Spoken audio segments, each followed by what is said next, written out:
Johnson County, Wyoming, August 1902.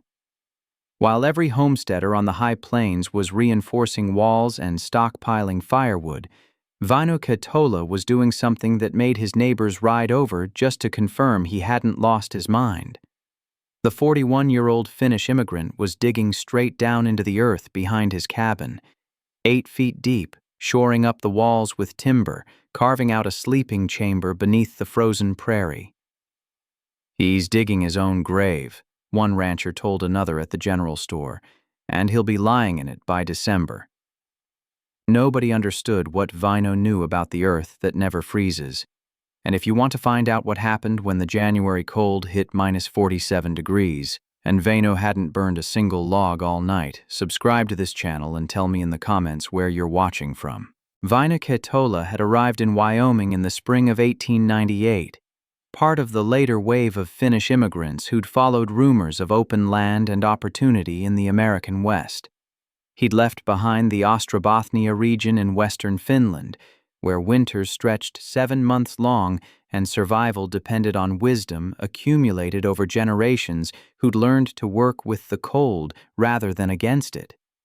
In Finland, Väinö had worked as a miner in the copper deposits near Outokumpu, spending years underground where he'd learned something that surface dwellers rarely understood. The earth had its own temperature, and that temperature cared nothing for the seasons above. 50 feet down, it could be raging blizzard or blazing summer on the surface, and the rock walls stayed the same constant cool. The miners slept in underground barracks during the harshest months, warmer without fires than the villagers above with their stoves roaring. America promised land and independence. What it delivered in the high plains of northern Wyoming was wind that never stopped, grass that stretched to every horizon, and winters that made Finnish cold seem almost gentle. His first January in Johnson County nearly killed him. The temperature dropped to -38 degrees, and the wind came screaming down from the Bighorn Mountains with nothing to break its assault. Väinö had been staying in a shared bunkhouse on a cattle ranch, watching cowboys burn through firewood at a rate that would have horrified his father. The stove glowed red all night, consuming logs by the armful, and still men woke shivering when the fire died to embers. The problem wasn't the cold itself. Väinö had known colder in the Finnish mines. The problem was how Americans slept. They built their beds above ground, surrounded on all sides by freezing air, in wooden structures that leaked heat like sieves.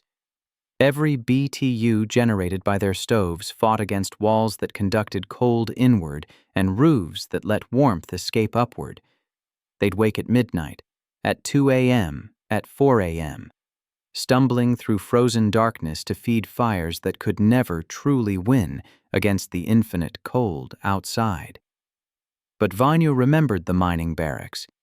8 feet underground, the temperature held steady at 52 degrees, regardless of the surface weather. No fires needed, no midnight stoking, just the constant warmth of the earth itself, banked against the killing cold above.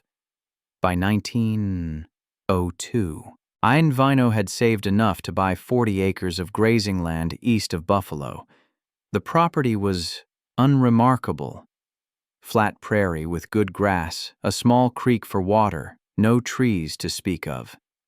Other homesteaders had built conventional cabins on similar plots, fighting the same losing battle against winter that every Wyoming settler fought. Väinö would build a cabin too, but he would also build something else, something no one in Johnson County had ever seen. His nearest neighbor, a cattle rancher named William Tanner, had watched Väinö survey his new property with measuring ropes and stakes, marking out not just the cabin footprint, but a second location 30 feet behind it. "Planning a root cellar?"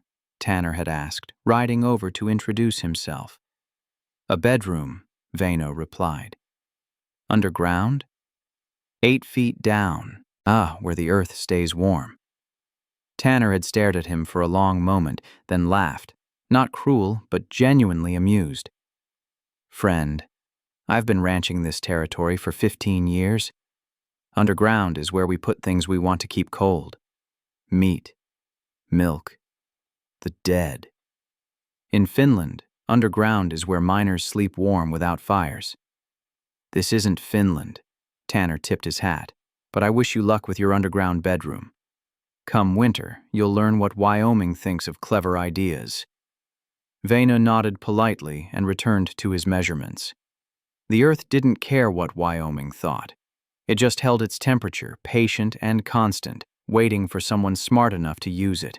The argument with his wife Aino began the moment Väinö showed her where he planned to dig. He'd walked her behind the cabin site, to the slight rise where the ground was well drained and the soil firm, and pointed at the stakes marking an 8 by 10-foot rectangle. There, he said, 8 feet down. Our bedroom. Aino stared at the marked earth like he'd proposed they sleep in an open grave. Underground, she said flatly. You want us to sleep in a hole. A chamber. Timber-lined, properly drained. Connected to the cabin by a short tunnel so we never go outside. Like animals. Like moles or badgers. Like miners. Like my father and grandfather, who slept warm through winters that would kill a man above ground. Aino had followed Väinö across an ocean and half a continent. She'd endured the cramped ship, the crowded trains, the uncertainty of building a life in a country where she barely spoke the language. But sleeping underground felt like something else entirely. A surrender of the very humanity they'd worked so hard to establish. We came to America to rise up, she said quietly. Not to burrow down. Word of Väinö's plan reached William Tanner's ranch within the week. The cattleman mentioned it to his hands, who mentioned it to cowboys from neighboring spreads, who carried it to the general store in Buffalo where men gathered around the pot-bellied stove to share news and gossip. The Finlander's digging a grave behind his cabin, one cowboy reported. Says he's going to sleep in it. Maybe he knows something we don't about his chances come winter, another joked. Man works underground in Finland. I probably thinks the whole world should live like gophers. The mockery was good-natured at first, but as summer wore on and Väinö's excavation deepened, the tone shifted toward genuine concern. A rancher named George Bellamy rode over in late August to see the hole for himself. He found Väinö 8 feet down, shoring up walls with timber. Katola, Bellamy called down. You planning to live down there or just visit? Sleep down here. Live in the cabin above. And when the spring melt comes, when groundwater fills that hole like a stock tank, the site is on high ground, gravel layer below the clay. Water will drain, not collect. So you say. Bellamy leaned on his saddle horn. I've seen men try clever things in this territory. Windmills that blew apart, irrigation ditches that froze solid.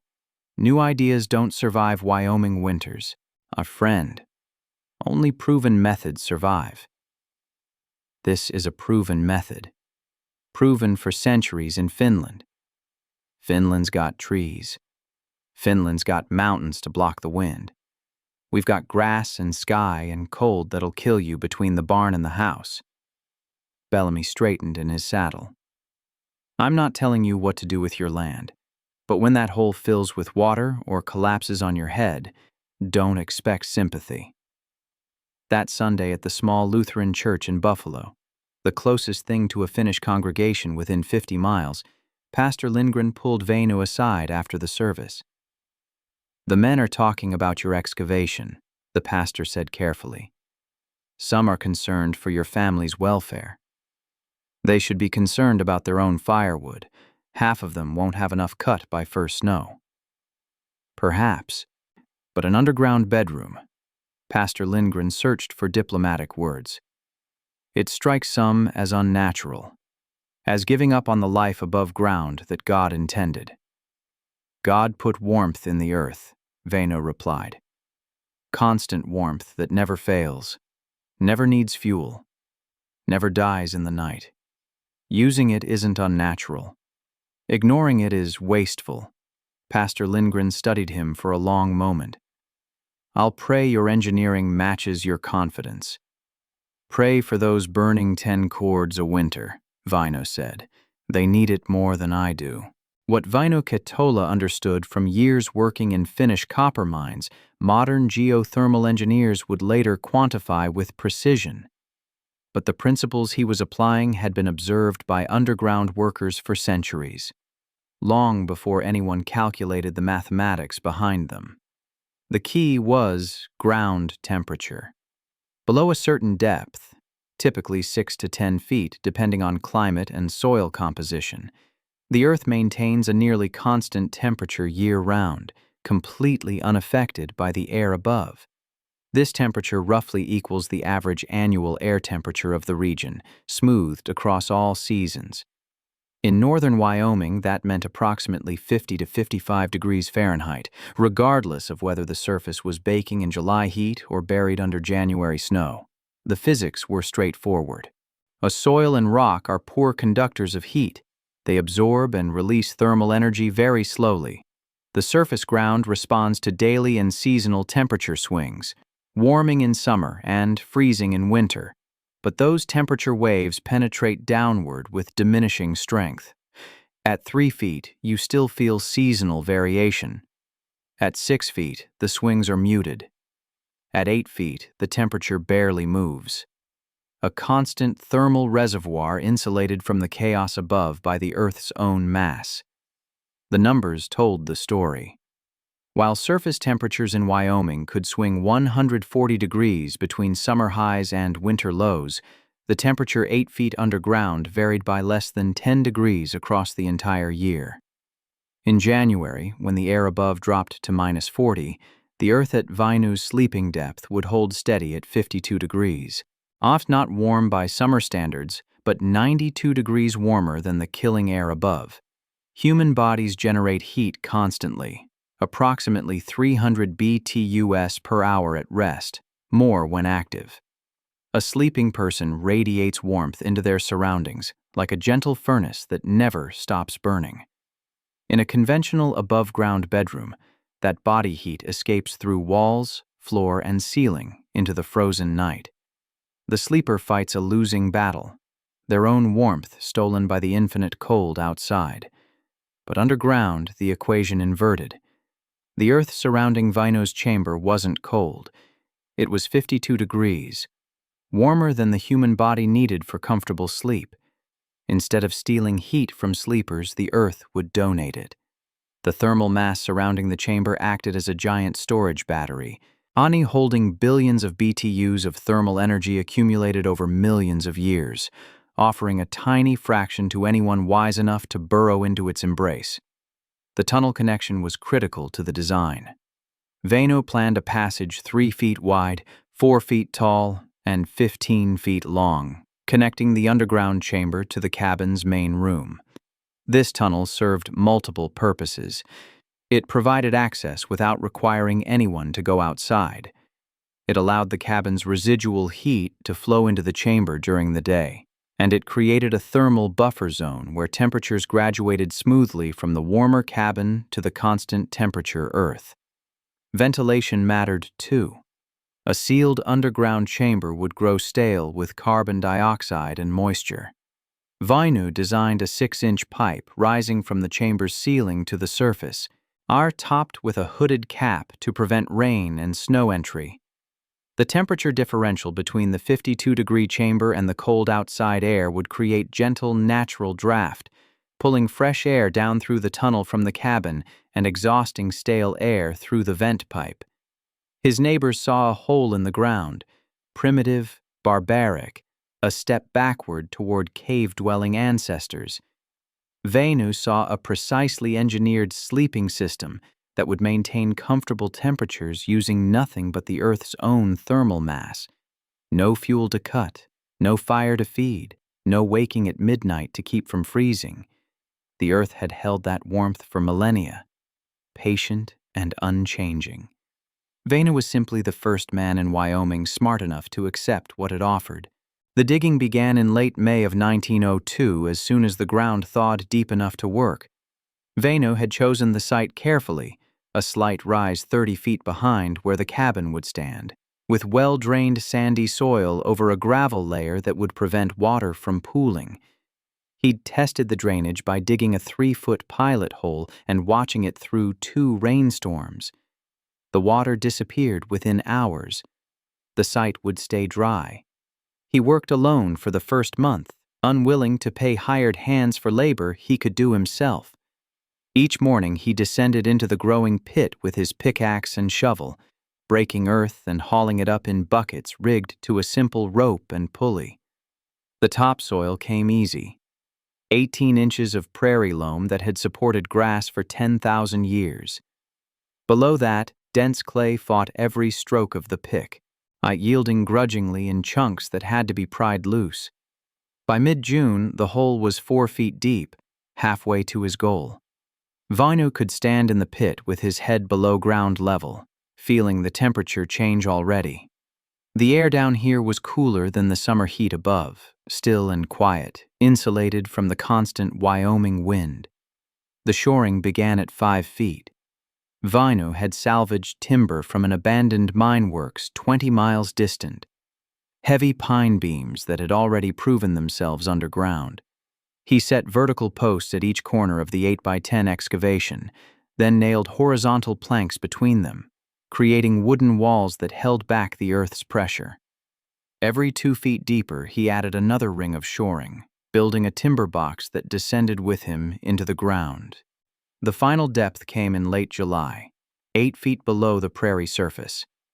Vainu stood at the bottom of his excavation, the summer sky a bright rectangle above him, and pressed his palm against the earthen floor. Cool, constant, exactly as he remembered from the Finnish mines. The chamber took shape through August. He leveled the floor and laid salvaged planks across it, creating a wooden surface that would stay dry and clean. The walls received a second layer of timber, this one spaced 2 inches from the shoring to create an air gap that would provide additional insulation and prevent moisture from reaching the interior. The ceiling was the most critical element. Heavy beams spanning the full width, topped with planks, then 2 feet of earth mounded above to complete the thermal seal. The tunnel required different techniques. Vainu dug horizontally from the chamber toward the cabin site, shoring as he went, creating a passage 3 feet wide and 4 feet tall. The floor sloped gently upward toward the cabin, ensuring any water would drain back toward a small sump he'd dug in the chamber's corner. After 15 feet of careful excavation, he broke through into the cabin's root cellar, a conventional below-grade space that would serve as the transition between above-ground living and underground sleeping. The ventilation pipe went in last, a 6-inch tin tube rising from the chamber ceiling through the earthen mound to open air 4 feet above ground level. A hooded cap prevented precipitation from entering while allowing stale air to escape. Aino watched the construction with a mixture of dread and reluctant admiration. Whatever madness drove her husband, so he pursued it with the methodical precision of a man who'd spent years working underground. Every timber was measured twice and cut once. Every joint was tight. Every detail served a purpose. On September 3, 1902, Vainu descended into his completed underground bedroom for the first time. The temperature read 54 degrees on the thermometer he'd mounted on the wall. Above ground, the late summer air was 78 degrees. Below ground, it was already cooler, and in 4 months, that same 54 degrees would feel like salvation. By late October, Vainu Ketola's underground bedroom had become the primary topic of conversation at every gathering in Johnson County. Cowboys discussed it around campfires. Ranchers debated it at the general store. Women whispered about it after church services, casting sympathetic glances toward Aino, who bore their concern with Finnish stoicism. The reactions had shifted from amusement to genuine alarm.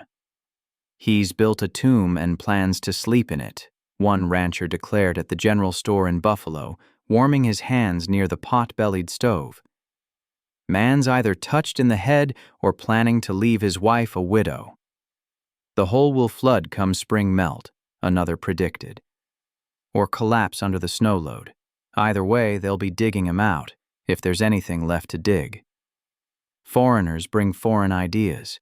Most of them don't survive the first winter. William Tanner had inspected the completed chamber in late September, descending the tunnel with a lantern while Vaino waited at the bottom.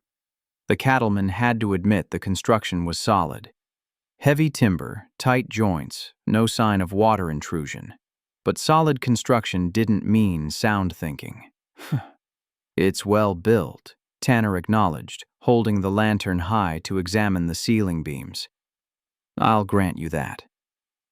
It will outlast every cabin in this county. Maybe. But cabins have stoves. Cabins have fire. What happens when your body heat isn't enough? When it drops to 40 below and this hole turns into an icebox? The Earth doesn't know it's 40 below. The Earth stays 54 degrees. So you keep saying. Tanner climbed back through the tunnel, brushing dirt from his coat. I hope you're right, Kitola. I genuinely do. But I've seen this territory break stronger men than you. Aino faced her own pressures. The women at church offered sympathetic advice about where she might stay when the underground experiment failed. Margaret Tanner, William's wife, pulled her aside after the October service.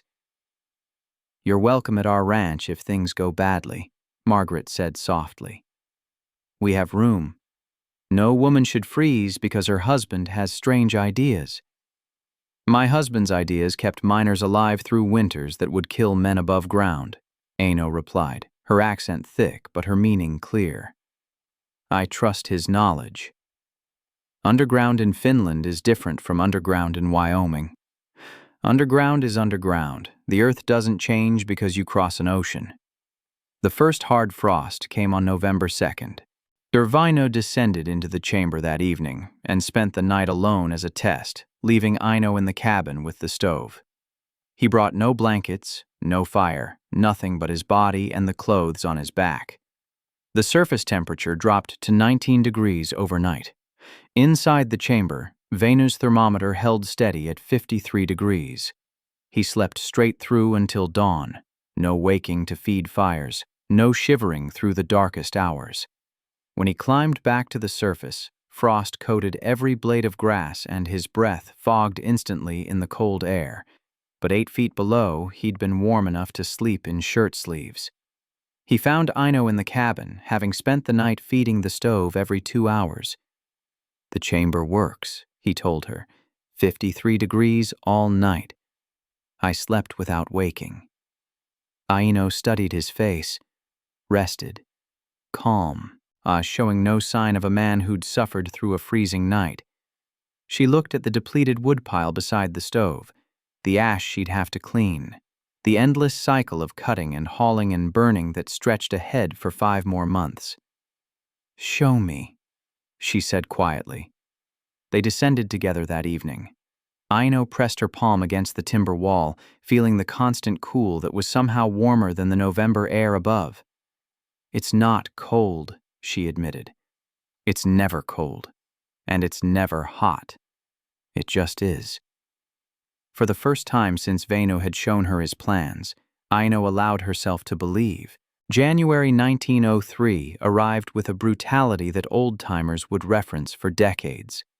An Arctic system descended from Canada on January 8th, driving temperatures from a relatively mild 15 degrees to -24 by midnight. By dawn on January 9th, the mercury had plunged to -39. And on the morning of January 10th, the thermometer outside William Tanner's ranch house read -47 degrees. The coldest temperature recorded in Johnson County in living memory. The wind made it worse. Gusts of 30 miles per hour drove wind chills to numbers that defied survival. Exposed flesh froze in under a minute. Livestock that couldn't reach shelter died standing in the fields. The snow didn't fall so much as a tack, driving horizontally across the open prairie with nothing to stop it. Across the county, the desperate battle for survival began. William Tanner burned through his entire winter woodpile in 4 days. His ranch hands worked in shifts, hauling fuel from an emergency reserve and feeding the bunkhouse stove around the clock. Even so, frost formed on interior walls, and the men slept in their coats with their boots on, ready to flee if the fire failed. George Bellamy lost 2 horses that froze in a pasture they couldn't escape. His wife suffered frostbite on 3 fingers when she stepped outside to reach the chicken coop, a distance of 40 feet that nearly cost her hand. The chickens were all dead when she arrived, frozen solid on their roosts. A homesteader named Peterson, living alone 8 miles from Buffalo, ran out of firewood on January 11th. He burned his furniture, then his floorboards, then tried to make it to a neighbor's ranch on foot. They found him 2 days later, frozen half a mile from safety, his lantern still clutched in his hand. At the Katola homestead, January 8th began like any other winter day. Vainu and Aino spent the daylight hours in the cabin above, where a modest fire kept temperatures bearable for cooking and daily tasks. As evening fell and the cold intensified, they descended through the tunnel to their underground chamber. The thermometer on the timber wall read 53 degrees, unchanged from autumn, unchanged from November, unchanged from every night they'd slept below ground. 8 feet above them, the temperature was plunging toward -47. But the earth surrounding their chamber held its ancient warmth, indifferent to the killing cold above. They slept on a simple bed frame Vainu had built, wooden slats supporting a straw mattress, Ida wool blankets above. No fire burned, no stove glowed. The only heat came from their own bodies and the vast thermal mass of earth that embraced them on every side. Aino woke once during the night, not from cold, but from the strange silence. No wind howled, no timbers creaked, no desperate crackling of a fire fighting to stay alive. Just stillness and warmth and the steady breathing of her husband beside her. Above them, men were dying. Livestock were freezing. Families were burning everything they owned to survive another hour. 8 feet down, the Katolas slept in 53-degree comfort. The cold snap lasted 6 days. Each morning, Vainu climbed to the surface to check conditions, his breath freezing instantly, frost forming on his beard within seconds. Each morning, he recorded the surface temperature in his notebook. I then descended back to the warmth below. -47, -43, -38, -41, -36, -29. 6 days of the worst cold Wyoming had seen in 20 years. 6 nights of sleeping underground without a single log burned, without a single midnight waking, without a single moment of shivering desperation. When the cold finally broke on January 14th, Vainu emerged to find a world transformed by survival and loss. And waiting at his property line, wrapped in every piece of clothing he owned, was William Tanner, ready to see the impossible for himself. William Tanner stood at the entrance to Vainu's tunnel, staring into the dark passage like it led to another world. In a sense, it did. "You slept down there," Tanner said slowly. "Through all of it. Through -47. Every night. My wife, too. Without fire. Without burning anything. The earth doesn't need fire. The earth has its own warmth." Tanner had ridden over expecting to find the Katolas huddled in their cabin, half frozen, humbled by the cold that had humbled everyone else in the county. Instead, he'd found Vainu splitting wood at a leisurely pace, wood that was clearly for cooking, not survival. The pile behind the cabin looked barely touched. "Show me," Tanner said. "I need to see it." They descended together, Tanner going first with a lantern, Vainu following behind. The tunnel was tight but well built, the timber walls solid, the floor dry and firm. 15 feet of passage, sloping gently downward, the air growing warmer with every step. Tanner emerged into the underground chamber and stopped. The space was larger than he'd expected. 8 feet by 10 feet, with a 7-foot ceiling that allowed a tall man to stand upright. A simple bed occupied one wall. A small table and 2 chairs sat against another. A thermometer hung beside the entrance. The cattleman walked to the thermometer and held up his lantern to read it. 53 degrees, he said quietly. Same as last night. Same as last month. Same as it will be next month. Tanner pressed his palm against the timber wall, then against the earthen floor visible in one corner where the planking didn't reach. Cool, but not cold. Stable. Constant. It's warmer down here than my bunkhouse was with the stove running full blast, he admitted. Väinö retrieved his notebook from the small table and opened it to the pages covering the cold snap. January 8th. Surface temperature at midnight, -24. Chamber temperature, 53 degrees. January 9th. Surface, -39. Chamber, 53. January 10th. Surface, -47. Chamber, 52. It dropped 1 degree when it was 47 below outside. The cold reaches down slowly, very slowly. By the time it penetrates 8 feet, winter is over and summer is warming the surface again. The temperature at this depth never changes more than a few degrees all year. Tanner took the notebook, flipping through pages of careful recordings. Surface temperatures swinging wildly, 90 degrees in August, -47 in January. But a chamber temperatures holding steady in a narrow band between 51 and 55 degrees, regardless of what happened above. You burned no wood at night, Tanner said, for the entire winter so far. We burn wood in the cabin during the day for cooking and comfort. At night we sleep below where no fire is needed. My men burned 8 cords in 6 days trying to keep the bunkhouse livable. 8 cords, and they still slept in their coats. 8 cords is a month of cutting for one man. Gone in less than a week. Tanner closed the notebook and handed it back. He looked around the chamber again.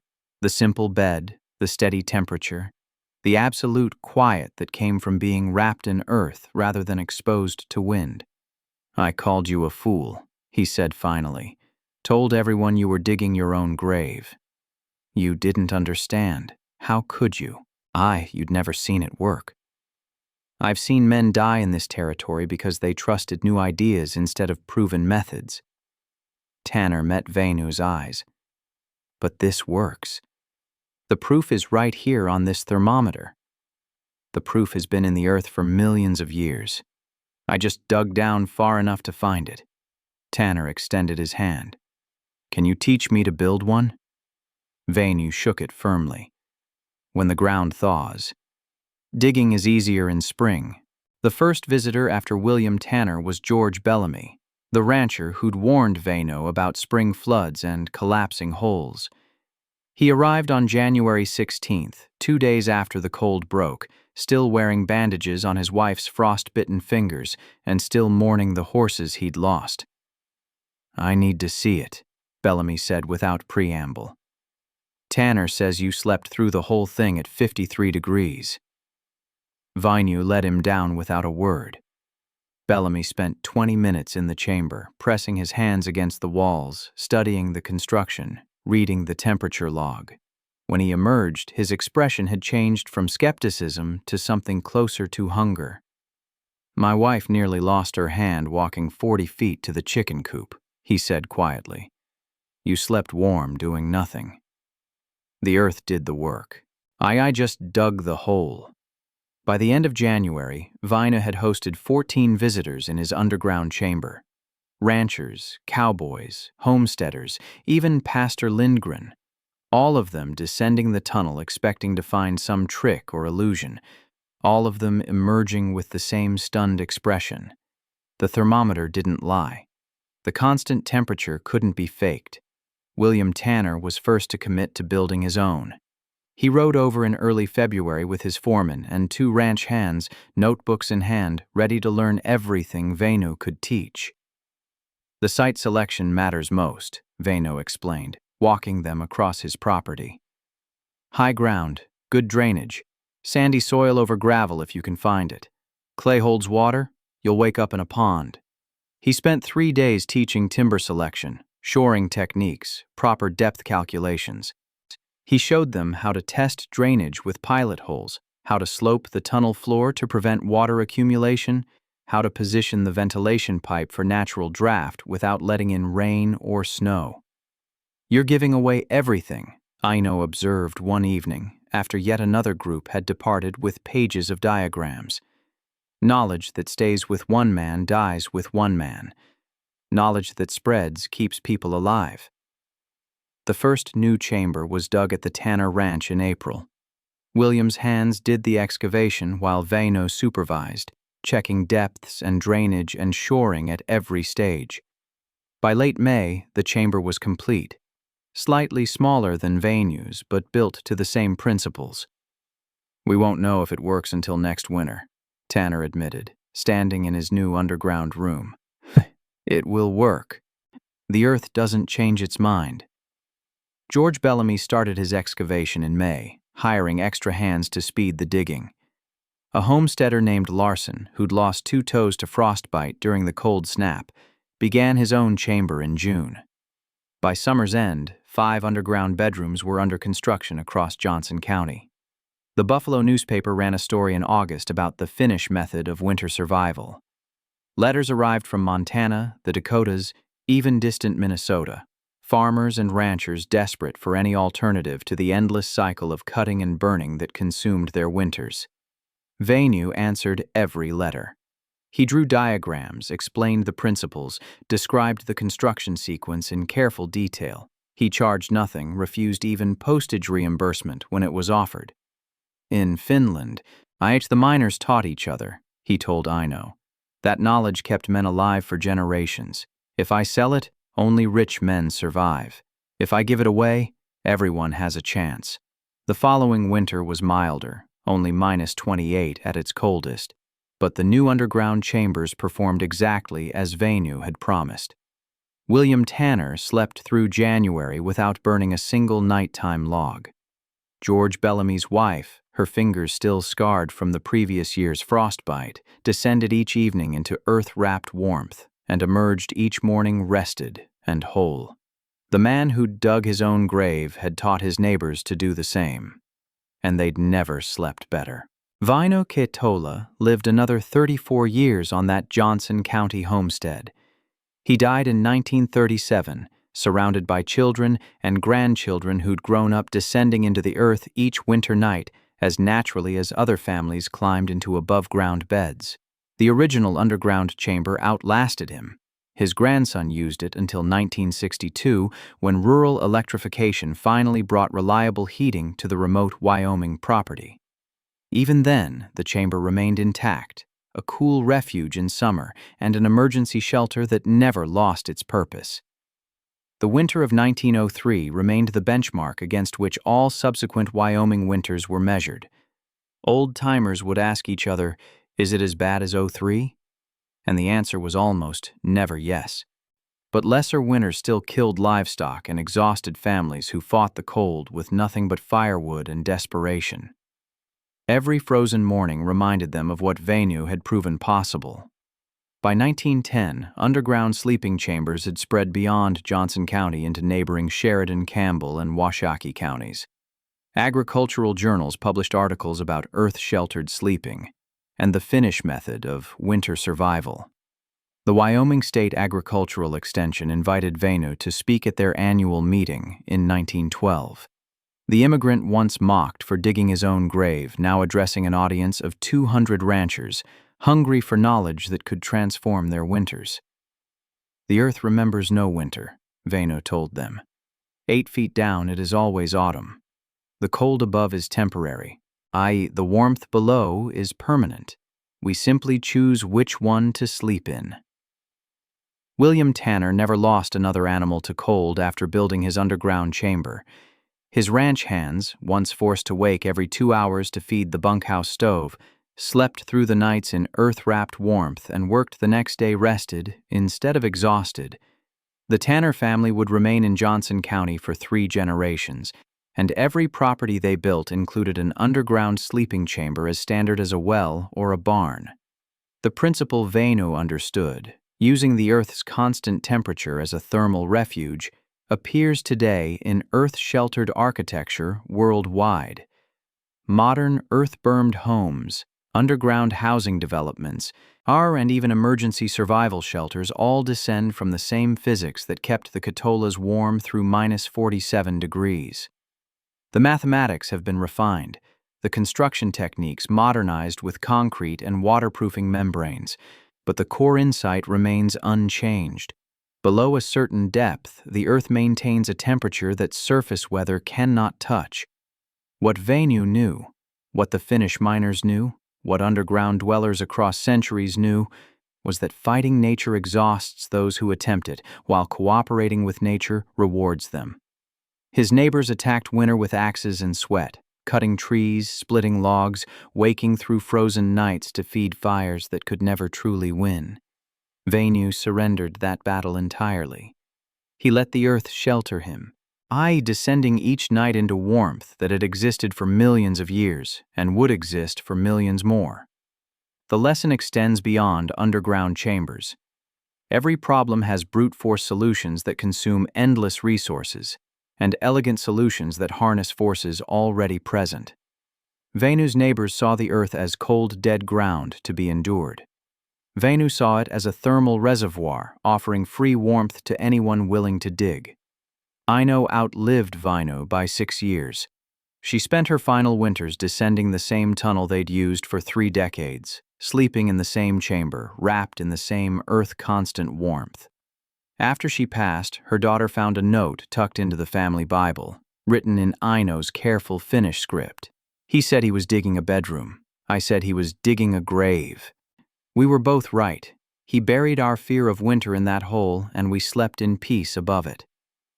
The chamber still exists today, preserved by a historical society. The thermometer on the wall still reads 53 degrees, patient and unchanged, waiting for anyone wise enough to descend.